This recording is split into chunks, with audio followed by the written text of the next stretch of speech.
कल हम लोगों ने एंगल एंगल क्राइटेरिया पे छोड़ दिया था, उसके आगे हम लोग को आज कंटिन्यू करना है। बट मुझे कुछ ऐसा फील हुआ कि मैंने कल एंगल एंगल क्राइटेरिया थोड़ा सा फास्ट ले लिया है, तो एक बार मैं एंगल एंगल क्राइटेरिया फिर से डिस्कस कर दूंगा। देन उसके बाद आज जो है हम लोग सिमिलैरिटी के कौन से क्राइटेरिया यूज कर सकते हैं उसे थोड़ा सा डिटेल में पढ़ेंगे।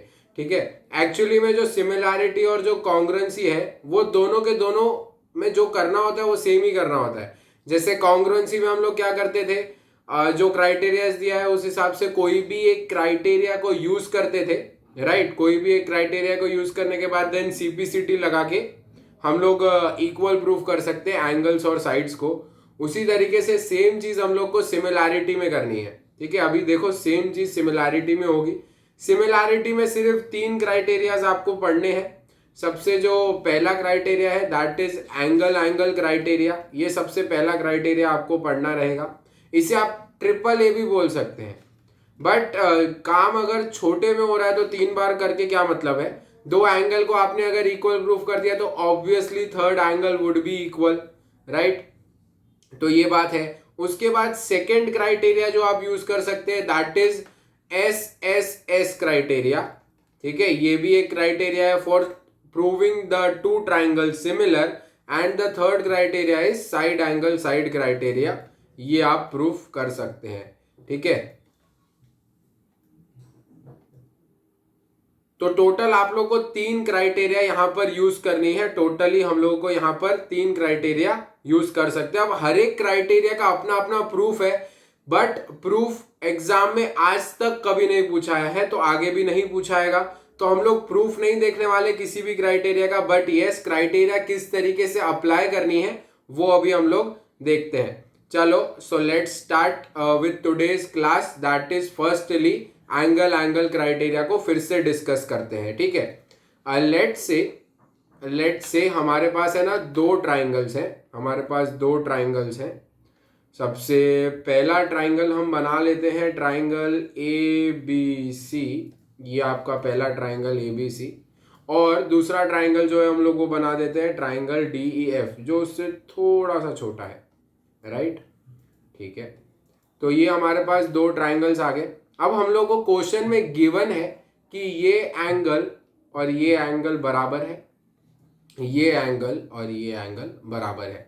तो बताओ क्या ट्राइंगल सिमिलर है। सो हम लोग बोल सकते हैं yes the triangles are similar by angle angle criteria. But naming करना बहुत ज्यादा इंपॉर्टेंट है। First step of naming is सबसे पहले क्या करस्पॉन्डिंग एंगल्स आपने इक्वल किए वो लिखेंगे, देन आप उसके बाद सॉल्व करेंगे। सो देखो कैसे लिखेंगे। सबसे पहले ये एंगल और ये एंगल इक्वल है, तो मैंने आपको सिखाया था अब एंगल्स लिखने किस तरीके से।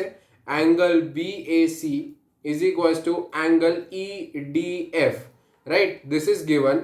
उसके बाद सेकेंड चीज आप लोगों को क्या दी है, angle A B C, angle A B C is equal to angle E F D, this is also given, right. ये दोनों चीजें हम लोग के पास गिवन है। अब क्या करना है, अब एंगल एंगल क्राइटेरिया से यू कैन प्रूव दैट ये दोनों ट्राइंगल्स जो है दे आर सिमिलर।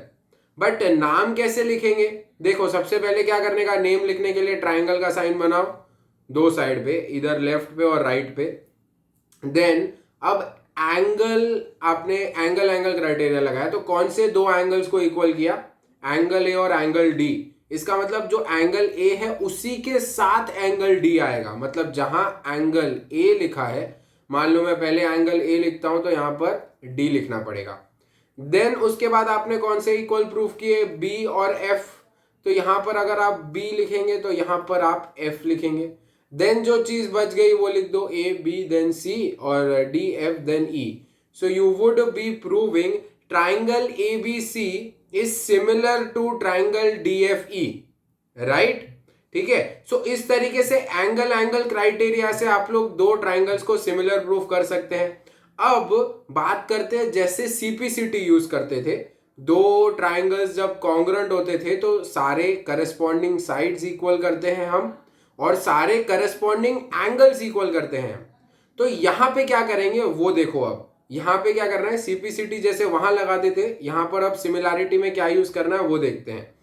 तो अब सिमिलैरिटी का डेफिनेशन क्या है वो पहले बताओ। मैंने आप लोगों को कल बताया था कि सिमिलैरिटी ऑफ पॉलीगॉन का डेफिनेशन क्या है। सबसे पहली चीज, सारे एंगल्स इक्वल होने चाहिए। अगर दो पॉलीगॉन सिमिलर है तो सारे angles are equal. And second है कि सारे साइड रेशियोज इक्वल होंगे, राइट। यही तो डेफिनेशन है सिमिलैरिटी की। सो उसी तरीके से अगर हमारे ये दोनों ट्राइंगल हम लोग सिमिलर प्रूफ कर चुके हैं, सो कहना है राइट कि इन लोगों के करस्पॉन्डिंग साइड्स के रेशियो भी इक्वल होंगे। बहुत अच्छे से लिख सकते हैं। अब देखो लिखना किस तरीके से है। आप लोग ने अगर नेमिंग सही से की है ना तो आप लोग अच्छे से लिख लेंगे। कैसे लिखना है अब देखो। तो हमारे ये दोनों ट्राइंगल्स पहले सिमिलर है, राइट। सो यहां से according to the definition of similarity we can write कि ये दोनों ट्राइंगल्स के जो करस्पॉन्डिंग साइड्स के रेशियो होंगे वो भी इक्वल होंगे। सो इसका मतलब क्या हो गया। अब देखो रेशियो कैसे लिखेंगे।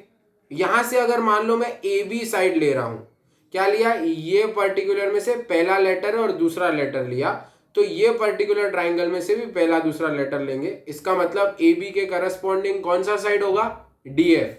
तो नेमिंग से ही आप बता सकते हो कौन करस्पॉन्डिंग है। अगर आपने सही से नेमिंग किया है तो आप लोग करस्पॉन्डिंग बहुत आसानी से निकाल सकते हैं।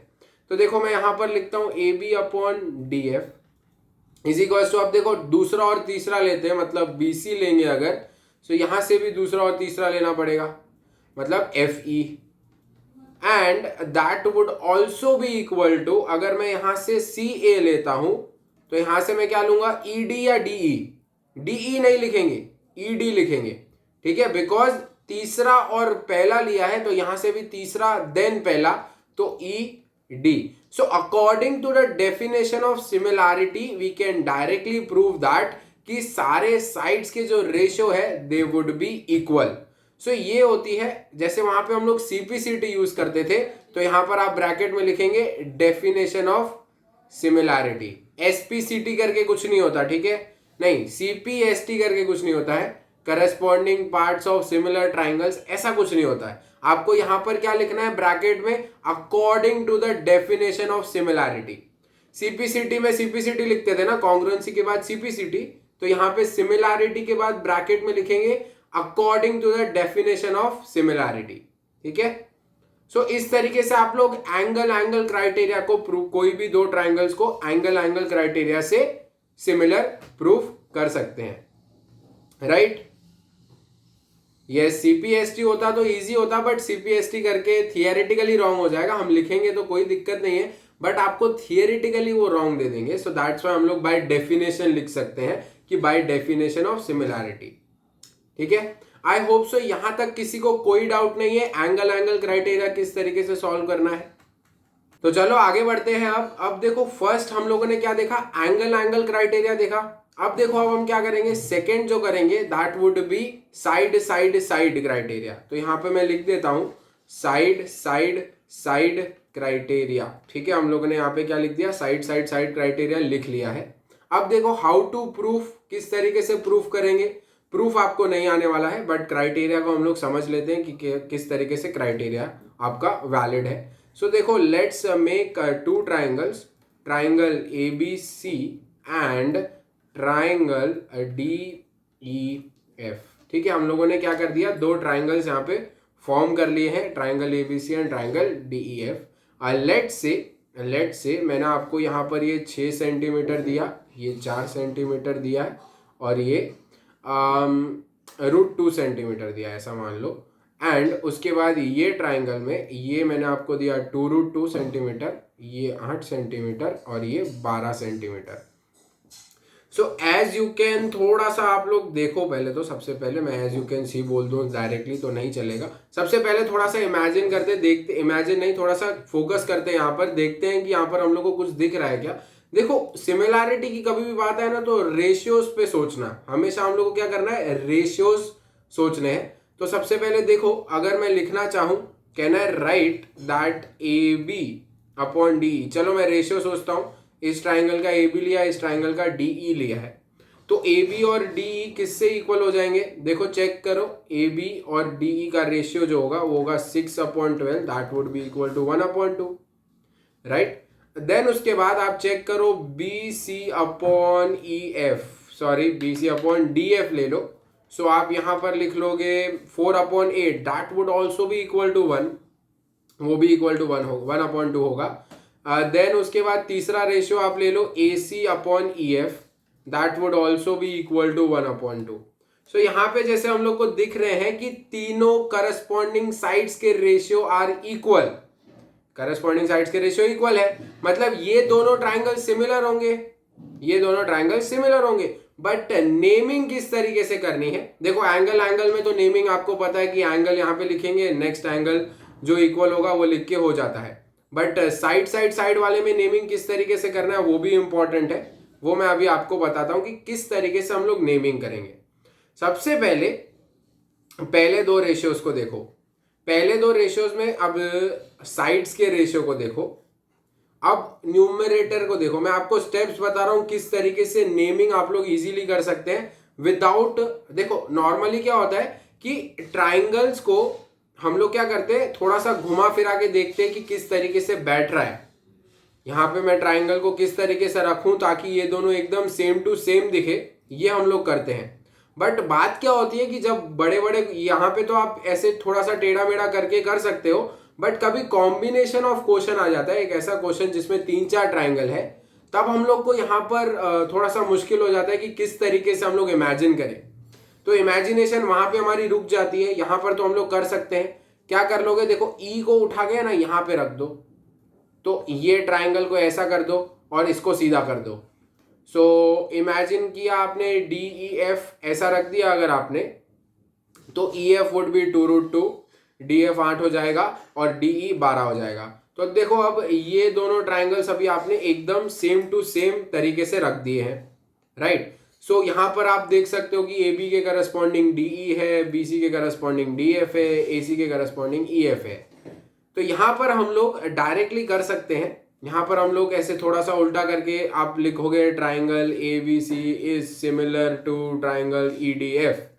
यहाँ पे तो इजीली कर दिया, ट्राइंगल को इस तरीके से सोच लिया कि कैसे रखें ताकि वो लोग आजू बाजू में एकदम सेम दिखेंगे। बट जब ऐसे क्वेश्चंस आते हैं जिसमें आप सोच ही ना पाए तो क्या करना है, वो क्वेश्चन में अभी मैं आपको बता रहा हूँ कि वैसे क्वेश्चन को कैसे अप्रोच करेंगे। ये था नॉर्मल अप्रोच जो सब लोग अप्लाई कर सकते हैं, but most of the time हमारा इमेजिनेशन इतना अच्छे से काम नहीं करता है, तो हम ऐसा टेढ़ा मेढ़ा ट्राइंगल करके नहीं कर सकते हैं। तो क्या करना है, हाउ टू डू इट, मैं आपको बता रहा हूँ। कोई भी दो साइड्स के रेशियो ले लो, तो यहाँ पे मैंने 2 रेशियो ले लिए, A B upon D E, B C upon D F.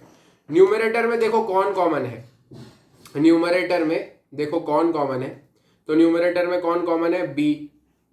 Denominator में देखो कौन कॉमन है, डी। इसका मतलब बी और डी करस्पॉन्डिंग है, लिख लो, ये हमेशा वैलिड है, ठीक है।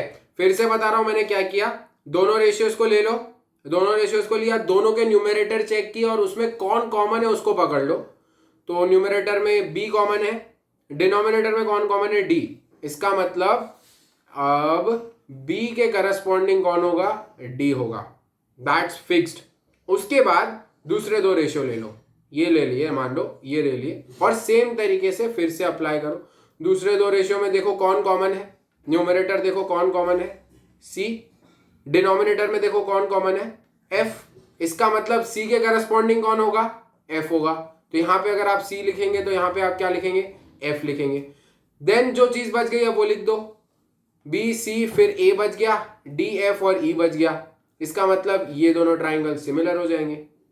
सेम तरीके से आप लोग नॉर्मल मेथड भी कर सकते हो, और ये मेथड हमेशा वैलिड है, नॉर्मल भी हमेशा वैलिड है, बट उसमें हम इमेजिन करना कभी कभी नहीं कर पाते हैं। सो ये एक मेथड है जहां पे आपको इमेजिन कभी नहीं करना पड़ेगा, राइट। उसके बाद अब फिर से, अब हम लोगों ने ये दोनों ट्राइंगल्स को सिमिलर प्रूफ कर दिया, तो according to the definition of similarity corresponding angles are also equal. तो जैसे ही आप SSS क्राइटेरिया से इन दोनों ट्राइंगल्स को सिमिलर प्रूफ कर देंगे, तो यहां से क्या हो जाएगा, एंगल बी, जो बी वाला एंगल होगा, जैसे ये वाला एंगल, बी के करस्पॉन्डिंग कौन निकाला, डी, मतलब ये दोनों एंगल वुड बी इक्वल। तो angle A B C, angle A B C would be equal to angle E D F. Same तरीके से आप ए के करस्पॉन्डिंग कौन है, एफ, तो ए और एफ वाले को भी इक्वल कर सकते हैं और सी और ई वाले को भी इक्वल कर सकते हैं बाय डेफिनेशन ऑफ सिमिलैरिटी। अब यहाँ पे आप ब्रैकेट में लिख देंगे बाय डेफिनेशन ऑफ सिमिलैरिटी, ठीक है। तो इस तरीके से आप लोग एस क्राइटेरिया का प्रूफ कर सकते हैं। पूरा प्रूफ दिखा दिया कि किस तरीके से आप लोग को क्वेश्चन आ गया तो अप्लाई किस तरीके से करना है, एंड उसके बाद वो बाय डेफिनेशन वाले पार्ट को किस तरीके से यूज करना है, ठीक है। सो ये हो गई आपकी दूसरी क्राइटेरिया। आई होप सो ये सेकेंड क्राइटेरिया में किसी को कोई डाउट नहीं है। आगे बढ़ते हैं अब थर्ड क्राइटेरिया पे, जो हमारी तीसरी क्राइटेरिया बाकी रह गई है, that is side angle side criteria, ठीक है। क्राइटेरिया की स्पेलिंग गलत हो गई थी, सही कर दी। So side angle side criteria अभी हम लोग को सीखना है किस तरीके से होता है साइड एंगल साइड। चलो देखते हैं। मान लो हमारे पास अगेन दो ट्राइंगल्स हैं, ट्राइंगल ए बी सी और ट्राइंगल ये है डी ई एफ। अब नॉर्मली मिसकंसेप्शन भी क्या होते हैं लोगों को मैं वो भी बता दूंगा। एक इसमें साइड एंगल साइड में बहुत मिसकंसेप्शन में चले जाते हो आप लोग, क्या होता है वो भी मैं आपको शेयर करता हूँ। सबसे पहले मान लो ये 6 सेंटीमीटर है, मान लो ये 6 सेंटीमीटर नहीं है, ये 3 सेंटीमीटर है, एंड मान लो ये 8 सेंटीमीटर है और ये 4 सेंटीमीटर है, और मान लो ये एंगल 30 है, ये एंगल 30। सो अब इसमें नेमिंग वाला पार्ट बहुत इजी है। इसमें फर्स्ट वाला देखो फिर से बता देता हूँ, एंगल क्राइटेरिया में नेमिंग कैसे करते थे, जो एंगल कॉरेस्पॉन्डिंग है वहां से नेमिंग हो जाती थी। साइड में नेमिंग कैसे करनी है, दो रेशियो को पकड़ लेना है, न्यूमरेटर में जो कॉमन, डिनोमिनेटर में जो कॉमन होगा वो कॉरेस्पॉन्डिंग होंगे, और साइड एंगल साइड में क्या करना है वो मैं आपको बताता हूँ। सबसे पहले side angle side criteria use कैसे करना है वो देखते हैं। मान लो ये दोनों ट्राइंगल्स को सिमिलर प्रूफ करना है, तो कैसे करेंगे। सबसे पहले दो एंगल्स इक्वल दिख रहे हैं, angle A B C is equal to angle D E F, बराबर। एंगल ए बी सी और angle D E F same है। उसके बाद आप लोग को दिख रहा है कि A B upon D F, A B upon D F कितना है, 2 है, और वही सेम चीज B C upon D E भी हो रही है। तो कोई भी दो करस्पॉन्डिंग साइड्स के पेयर के रेशियो इक्वल दिए हुए हैं और एक एंगल जो है वो इक्वल गिवन है। सो यहां से हम लोग बोल सकते हैं कि by using side angle side criteria we can prove these both triangles as similar. अब नेमिंग पे आ जाते हैं। नेमिंग में आप लोगों को करस्पॉन्डिंग देखना होता है। सबसे पहले एंगल इक्वल है ना, तो एंगल को तो करस्पॉन्डिंग हमेशा होने वाले। जैसे कौन से एंगल इक्वल है, बी और एंगल डी, तो डायरेक्ट पहले बी डी तो लिख ही दो, यहां पर ट्राइंगल बी लिख देंगे, यहां पर ट्राइंगल डी लिख देंगे, ठीक है। साइड एंगल साइड में सबसे पहला स्टेप क्या है, जो एंगल इक्वल है ना उनको वो वाले पॉइंट को लिख दो। अब ध्यान देना यहां पर, अब यहां से ध्यान देना, बी से मैंने कहा लाइन की 6 सेंटीमीटर, बी से कहा लाइन की, ए पे लाइन की, दैट गेव मी 6 सेंटीमीटर। अब डी से मैं ऐसी कहां लाइन कर रहा हूं, डी से मैं एक लाइन ऐसी कहां बना रहा हूं ताकि उसी का रेशियो आ रहा है। मतलब रेशियो में क्या यूज किया मैंने, रेशियो में डी से किसके साथ गया मैं, एफ के पास, राइट। तो 3 सेंटीमीटर आया। जब आपने रेशियो इक्वल लिखा था तब वहां जाओ और वहां पे ध्यान दो। और बी से आप ए में आ रहे थे तब 6 सेंटीमीटर था। ए बी के साथ कौन है, डी एफ है। डी के साथ आप एफ के पास जा रहे हैं तो 3 सेंटीमीटर, राइट। तो बी से कहां गए, ए में गए, डी से कहां गए, एफ में। तो ए और एफ वुड बी करस्पॉन्डिंग। ए यहां पे लिखेंगे, एफ यहां पे लिखेंगे। सेम तरीके से बी से आप सी पे गए तो आपको मिला 8 सेंटीमीटर, डी से आप ई पे गए तो आपको मिला 4 सेंटीमीटर, और वही रेशियो आपने यूज किया है। तो बी से सी पे गए तो 8 आया और ये आया, तो मतलब ये दोनों भी करस्पॉन्डिंग हो जाएंगे। कौन से, सी और ई। तो जो बच गए, ऐसा भी कर सकते हैं, जो चीज बच गई वही करस्पॉन्डिंग बाकी में बच जाएंगे। So the similar triangles would be triangle B A C is similar to triangle D F E.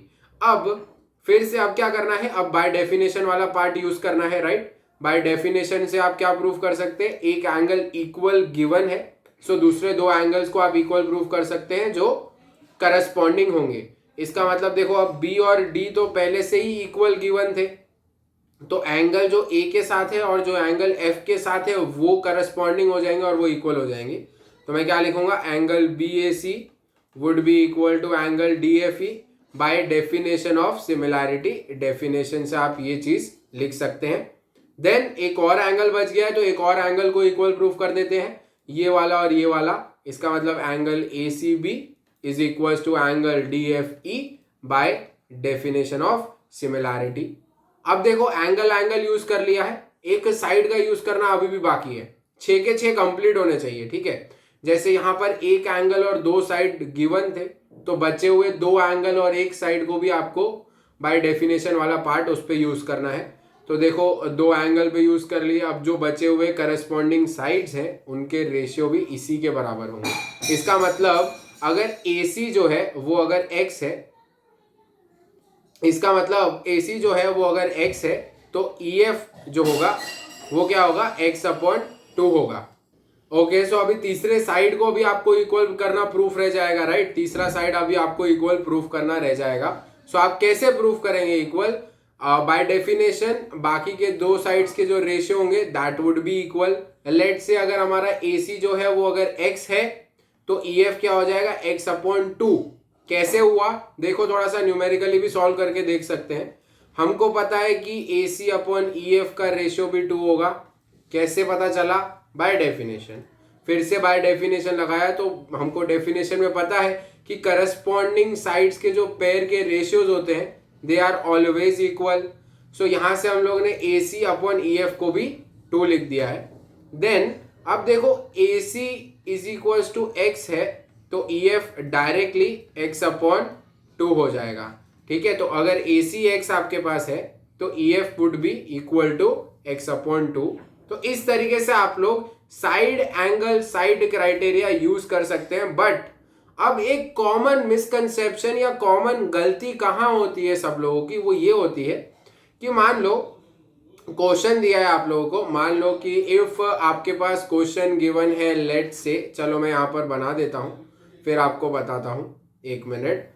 Late से आपके पास क्वेश्चन गिवन है लाइक दिस, ट्राइंगल ABC और ट्राइंगल DEF, राइट। अब यहाँ पर अगर आपको 3 सेंटीमीटर दिया है, यहाँ पर 6 सेंटीमीटर, यहाँ पर 4 सेंटीमीटर, यहाँ पर 8 सेंटीमीटर, और यहाँ पे एंगल दिया है 30 डिग्रीज और यहाँ पे एंगल दिया है 30 degrees. So can you prove this triangle similar? No, not at all. But normal बच्चे लोग, आप लोग ऐसा सोच लोगे कि इसमें भी हम side angle side criteria use करके इन दोनों ट्राइंगल्स को सिमिलर प्रूफ कर सकते हैं। सो दैट इज रॉन्ग, हम लोग इसको ऐसे सिमिलर प्रूफ नहीं कर सकते हैं। What is the reason behind this? Side angle side criteria ये कहता है कि अगर आपके 2 साइड्स के रेशियोज आर इक्वल, तो उनके बीच वाला एंगल होना चाहिए, उनके जो बीच में एंगल प्रेजेंट है वो इक्वल होना चाहिए। बट यहां पर क्या है, यहां पर बीच में एंगल प्रेजेंट नहीं है, तो ये क्राइटेरिया क्या हो जाएगी, SSA, जो कि हम लोग सिमिलैरिटी में बिल्कुल नहीं पढ़ते हैं। सो ऐसा क्वेश्चन आ गया, अगर ये क्वेश्चन मैंने दे दिया कि is triangle ABC similar to triangle DEF, so हम लोग बोल देंगे नो, बिकॉज हमने SSA नाम का कोई क्राइटेरिया नहीं सीखा है, ठीक है, ठीक है। तो ये चीज हम लोग यहाँ पर यूज नहीं करेंगे, यहाँ पर ये चीज अपने को यूज नहीं करनी है बिल्कुल भी, कि साइड साइड एंगल कुछ नहीं होता, तो ये हम लोगों ने नहीं पढ़ा है, we would not use this, ठीक है। तो यहाँ पर आपके कॉन्ग्रुएंसी के क्राइटेरिया खत्म हो जाते हैं इस तरीके से। अब इस क्राइटेरिया को अप्लाई कैसे करना है वो जब हम लोग एक्सरसाइज करेंगे तब सीखते हैं, ठीक है। तो अब हम लोग आगे बढ़ते हैं हमारे नेक्स्ट पार्ट पे, that is the most important part for your base, जो है बेसिक प्रोपोर्शनैलिटी थियरम, जिसे हम लोग क्या बोलते हैं, बेसिक प्रोपोर्शनैलिटी थियरम बोलते हैं। या नहीं तो मैं आप लोग को बताता हूं, 1 मिनट। सो अभी आ जाते हैं हम लोग बेसिक प्रोपोर्शनैलिटी थियरम पे, जो आपका सबसे क्या बोलते हैं इंपॉर्टेंट पार्ट रहेगा। एंड इसका नाम जो है कभी कभी थेल्स थियरम के हिसाब से भी लिखा जाता है, इसका नाम जो है थेल्स थियरम भी बोलते हैं इस थियरम को। सो कभी भी क्वेश्चन में ऐसा आ जाता है prove that what is Thales theorem, या उसका स्टेटमेंट लिखो, तो हम लोग लिख ही नहीं पाते हैं, हम लोग को पता ही नहीं है थेल्स थियरम क्या है। तो मैं अभी आपको बता दे रहा हूं, बेसिक प्रोपोर्शनैलिटी थियरम को थेल्स थियरम भी कहा जाता है, ठीक है। सो बेसिक प्रोपोर्शनैलिटी थियरम क्या होता है वो अभी हम लोग यहाँ पर पढ़ते हैं। बेसिक प्रोपोर्शनैलिटी थ्योरम का एब्रीवेशन कर लो बीपीटी, तो कभी भी बीपीटी देखने को मिल गया मतलब बेसिक प्रोपोर्शनैलिटी थ्योरम यूज किया है। ठीक है, तो चलो आगे बढ़ते हैं। अब बेसिक प्रोपोर्शनैलिटी थ्योरम देखते हैं क्या कहता है। Let's see, if a line is drawn parallel to one side of the triangle to intersect the other two sides in distinct points. पहले तो इतना ही लिख लेते हैं क्या दिया है। एक ट्राइंगल है, तो हम लोग को क्वेश्चन में दिख रहा है कि एक ट्राइंगल तो बनाना पड़ेगा, थोड़ा सा बड़ा बनाते हैं। ठीक है, तो एक ट्राइंगल हम लोग को गिवन है कि एक ट्राइंगल है। If a line is drawn parallel to one side of the triangle, इसका मतलब क्या हुआ, कोई भी एक पर्टिकुलर साइड से हम लोगों ने एक लाइन को पैरेलल ड्रॉ किया है। सो ये ड्रॉ कर दिया। Intersect the other two sides in distinct points, दो पॉइंट्स पे ये क्या कर रही है, इंटरसेक्ट कर रही है, point E and point F. ये ट्राइंगल ए है, ये बी है, ये सी है, राइट।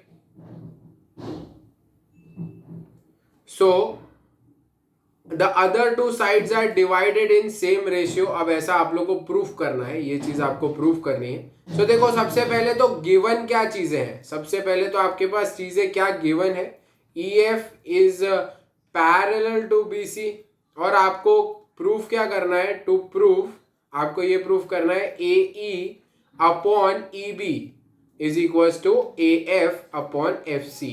अब ये चीज आपको प्रूफ करनी है। ठीक है, और ये बहुत इंपॉर्टेंट स्टेटमेंट है कि कभी भी कोई भी लाइन पैरेलली चली जाती है तो ये अपॉन ये इज ऑलवेज इक्वल्स टू ये अपॉन ये। ठीक है, ये दोनों रेशियो हमेशा सेम होते हैं। ओके, सो किस तरीके से आप लोग प्रूफ करेंगे ये हम लोग यहाँ पर देखते हैं।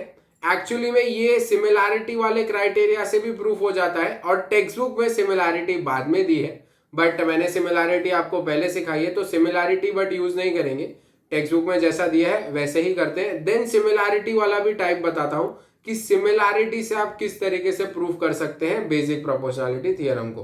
तो हम लोग दोनों तरीके से सीखेंगे। द मेन रीजन, आप लोग भी सोच रहे होंगे कि सर ने टेक्स्ट बुक में तो पहले बेसिक प्रोपोर्शनैलिटी थ्योरम दिया है, बट सर ने सिमिलैरिटी को पहले पढ़ाया। रीजन यही है कि मैं बेसिक प्रोपोर्शनैलिटी को सिमिलैरिटी से भी प्रूफ कर सकते हैं, वो भी सिखाऊंगा कैसे प्रूफ करेंगे। तो दोनों करते हैं, एक जो बेसिक मेथड जो आपको टेक्स्ट बुक में दिया है, दूसरा मेथड जो सिमिलैरिटी वाला है वो। So let's start with first, that is basic method.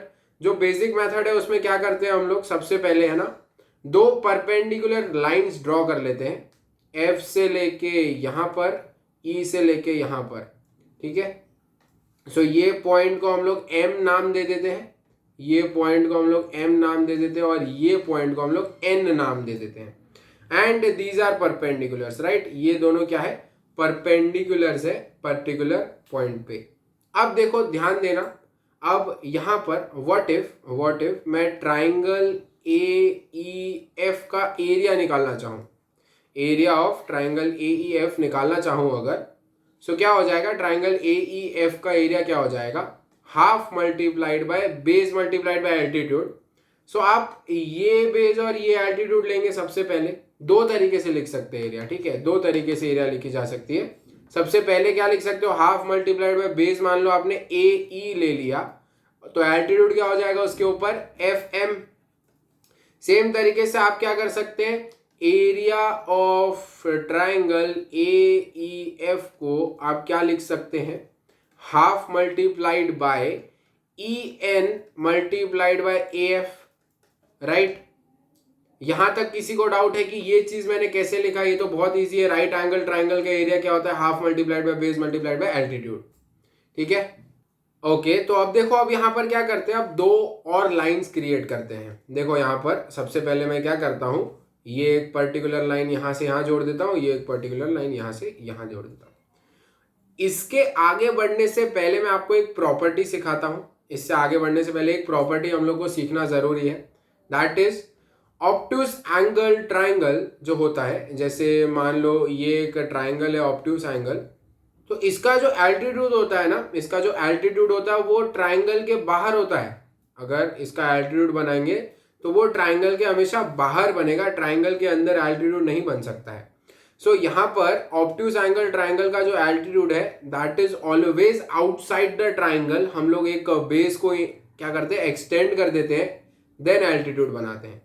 तो अगर ऑब्ट्यूज एंगल ट्राइंगल एबीसी का अगर मैं एरिया लिखना चाहूं तो मैं क्या लिखूंगा, half multiplied by base, that would B BC only, वो बीसी ही रहेगा, और एल्टीट्यूड क्या हो जाएगा आपका एडी। तो ये बात बहुत इंपॉर्टेंट है कि ऑब्ट्यूज एंगल का जो एल्टीट्यूड होता है वो ट्राइंगल के बाहर प्रेजेंट होता है, वो ट्राइंगल के बाहर प्रेजेंट होता है। सो इसी तरीके से अब यही ट्रिक को उठा के यहां पर हम लोग पुट करते हैं। देखो कैसे करेंगे। लेट्स से ये वाला ट्राइंगल, कौन सा ट्राइंगल ले रहा हूं मैं, area of triangle B E F, that would be equal to what, triangle B E F का एरिया क्या हो जाएगा, देखो अब हाफ मल्टीप्लाइड बाय बेस क्या है इसका, ये रहा बीई, और देखो एल्टीट्यूड ये बन रहा है, ठीक है। जो मैंने, ये भी एक ऑब्ट्यूज एंगल ट्राइंगल है, इसका जो एल्टीट्यूड है वो ट्राइंगल के बाहर बनेगा। सो यहां पर half multiplied by base would be B E, और एल्टीट्यूड क्या होगा, एल्टीट्यूड जो आपका रहेगा that would be F M. Same तरीके से with triangle E F C कर लेते हैं, सेम तरीके से with area of triangle E F C, that would be equal to half multiplied by, that is base क्या है, बेस क्या है एफ सी, और उसका एल्टीट्यूड क्या है ई एन, ठीक है। सो यहां तक भी किसी को कोई डाउट नहीं होगा, आई होप सो यहां तक किसी को कोई डाउट नहीं है। ओके, अब एक और प्रॉपर्टी हम यूज करने वाले हैं। कोई भी दो पैरेलल साइड्स के बीच में अगर ट्राइंगल्स बने हुए हैं तो उन दोनों ट्राइंगल्स की जो एरिया होती है दैट इज ऑलवेज इक्वल। कोई, ये देखो ये दो पैरेलल है, दो पैरेलल लाइंस के बीच में the two triangles formed with same base, same base होना कंपलसरी है, कॉमन बेस से अगर दो ट्राइंगल्स बने हुए दो लाइंस के बीच में, दो पैरेलल लाइंस के बीच में, तो उन दोनों की एरिया इक्वल होती है। दिस इज द प्रॉपर्टी जो आप लोग 9th में पढ़ के आए हैं। सो यहां से ये प्रॉपर्टीज हम ऐसा लिख सकते हैं कि ये वाली एरिया और ये वाली एरिया इक्वल होनी चाहिए, ठीक है। सो पहले मैं इक्वेशन नंबर दे देता हूं, ये इक्वेशन 1 है, ये इक्वेशन 2 है, ये इक्वेशन 3 है, ये इक्वेशन 4 है।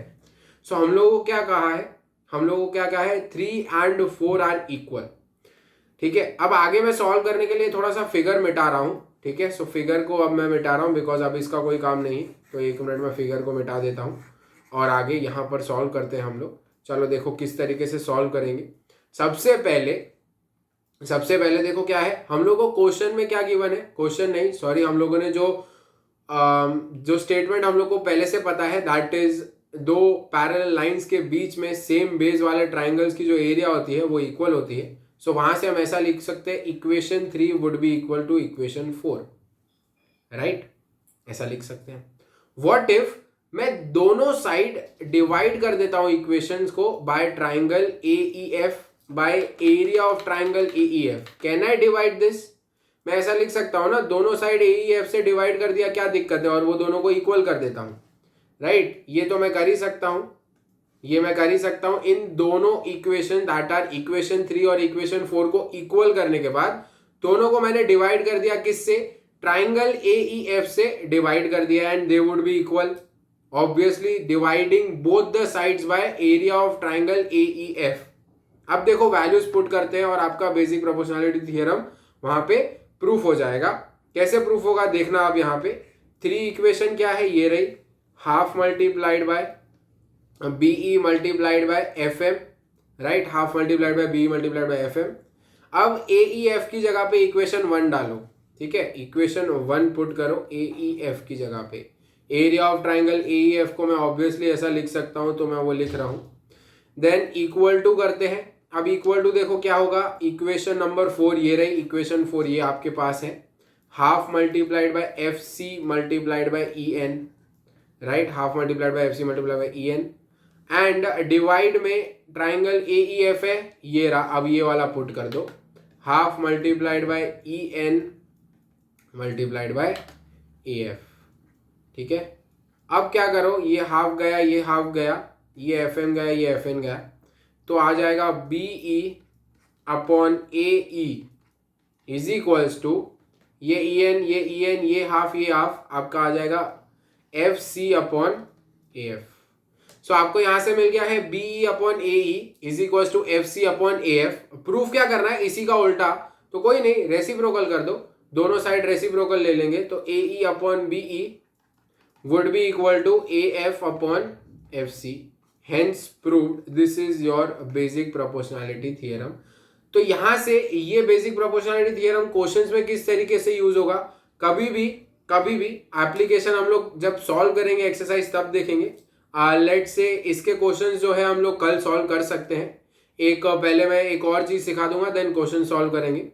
तो सबसे पहले हाउ टू अप्लाई, कभी भी क्वेश्चन में एक ट्राइंगल दिख गया और एक पैरेलल लाइन दिख गई, कभी भी क्वेश्चन में एक ट्राइंगल और एक पैरेलल लाइन दिख गया तो basic proportionality theorem direct apply कर सकते हैं। कैसे करेंगे, कभी भी कोई भी एक ट्राइंगल दिख जाता है इस तरीके से और उसके पैरेलल लाइन ऐसी है, तो ये वाला अपॉन ये वाला वुड बी इक्वल टू ये वाला अपॉन ये वाला। ठीक है, सो यही चीज हम लोग को बेसिक प्रोपोर्शनैलिटी थियरम का स्टेटमेंट कहता है और यहाँ पे हम लोगों ने इस चीज को प्रूफ कर लिया कि किस तरीके से जो हमारी स्टेटमेंट है दैट इज राइट। कोई दिक्कत है यहाँ पर? तो आज का क्लास हम लोग यहाँ पर कंक्लूड करेंगे। ये बेसिक प्रोपोर्शनैलिटी थियरम पे आज हम लोगों ने कंक्लूड किया है। कल मैं आपको बेसिक प्रोपोर्शनैलिटी थियरम को सिमिलैरिटी से किस तरीके से प्रूफ करना है वो सिखाऊंगा। सिमिलैरिटी वाले क्राइटेरिया यूज करके कैसे प्रूफ कर सकते हैं। सो हम लोगों ने आज के क्लास में क्या क्या चीजें पढ़ी है। सबसे पहले एंगल क्राइटेरिया देख लिया, किस तरीके से हम लोग क्राइटेरिया को क्वेश्चंस में यूज कर सकते हैं। देन साइड एंगल साइड का भी हम लोगों ने एग्जाम्पल से क्राइटेरिया यूज करना सीख लिया है। देन साइड का क्राइटेरिया, ये 3 क्राइटेरिया सिमिलैरिटी के किस तरीके से यूज करने हैं, हर एक को एक पर्टिकुलर एग्जांपल से समझा दिया आज मैंने। देन जो हम लोगों ने देखा that is basic proportionality theorem का प्रूफ, जो नॉर्मल वे, जो टेक्स्ट बुक का वे है वो हम लोगों ने कर लिया है। देन सिमिलैरिटी वाला वे हम लोग कल करेंगे और जो कल है हम लोग corollary of basic proportionality theorem पढ़ेंगे। What is corollary? जो कोरोलरी होता है ना वो क्या होता है पता है? Corollary is nothing but polished statement of any theorem. पढ़ेंगे कल। ये एक मैं आपको बस सेंटेंस देके जाऊंगा आज कि कोरोलरी मतलब क्या होता है कि जो हमारा थियरम है उसको थोड़ा सा और पॉलिशिंग कर दिया और थोड़ा सा सॉल्व करके और थोड़ा सा पॉलिश करके और कुछ और भी चीजें हम लोग अगर उससे पता लगाएं तो उसे हम क्या बोलते हैं? कोरोलरी बोलते हैं। और नेक्स्ट चीज जो हम कल पढ़ेंगे that would B converse of basic proportionality theorem. ठीक है, सो आज का क्लास यहाँ पर कंक्लूड करते हैं। ओके।